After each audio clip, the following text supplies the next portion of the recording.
জুলাই জাতীয় সনদ এখনো স্বাক্ষরিত হয় নাই, বাট গতকালকে পর্যন্ত সবার ঐকমতের ভিত্তিতে সমস্ত মৌলিক বিষয়গুলো একত্রিত করে সনদ হয়েছে। জনগণের সার্বভৌম ইচ্ছার উপরে কোনো আইন নেই।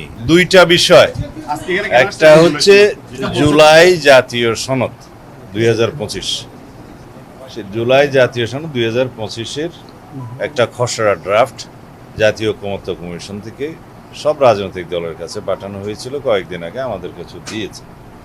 সেখানে জুলাই সনদ প্রস্তুতির জন্য গঠনের জন্য জাতীয় ঐকমত্য কমিশন গঠনের আগের ইতিহাস এবং ঐতিহাসিক প্রেক্ষাপট, তারপরে রাজনৈতিক দলসমূহের সাথে আলোচনা এবং সুপারিশ, এগুলো সব বিস্তারিত বর্ণনা করে যে সমস্ত সুপারিশগুলো ঐকমতের ভিত্তিতে সবাই গ্রহণ করেছে, সেই সুপারিশগুলো একত্রিত করে সেই জুলাই সনদ প্রণীত হবে সেটা বলা আছে।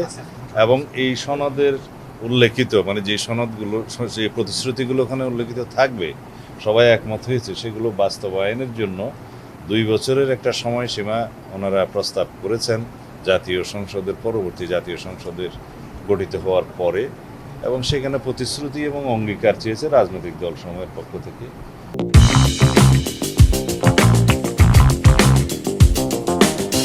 আমরা সেই অঙ্গীকার এবং প্রতিশ্রুতি আমরা প্রদান করেছি। আমরা সেই ড্রাফটের খসড়াটায় 2-1টি শব্দগত বাক্যগত অসামঞ্জস্য সেগুলো সংশোধন করে জমা দিয়েছি, এবং সেটা বাস্তবায়নের পথে যে সমস্ত সাংবিধানিক সংশোধনী, অন্যান্য আইনের সংশোধনী, বিভিন্ন বিধি বিধান, রুলস এবং নিয়ম কানুনের সংশোধনের প্রয়োজন হবে, সেগুলো করার জন্য আমরা প্রতিশ্রুতি দিয়েছি, যেটা তারা চেয়েছেন।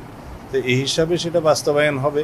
আমরা আশা করি এই জুলাই জাতীয় সনদ এখনো স্বাক্ষরিত হয় নাই, বাট গতকালকে পর্যন্ত সবার ঐকমতের ভিত্তিতে সমস্ত মৌলিক বিষয়গুলো একত্রিত করে সনদ হয়েছে। আমরা 826টি মোট প্রস্তাবের মধ্যে 51টি বাদে 51 বাদে বাকি সবগুলোতে একমত হয়েছি। 115টি প্রস্তাব আছে, সেখানে আমরা বিভিন্ন মতামত এবং আমাদের ভিন্ন মত সহ ওখানে একমত হয়েছি।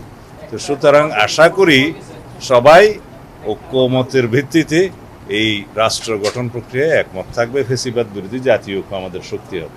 জনগণের সার্বভৌম ইচ্ছার উপরে কোনো আইন নেই।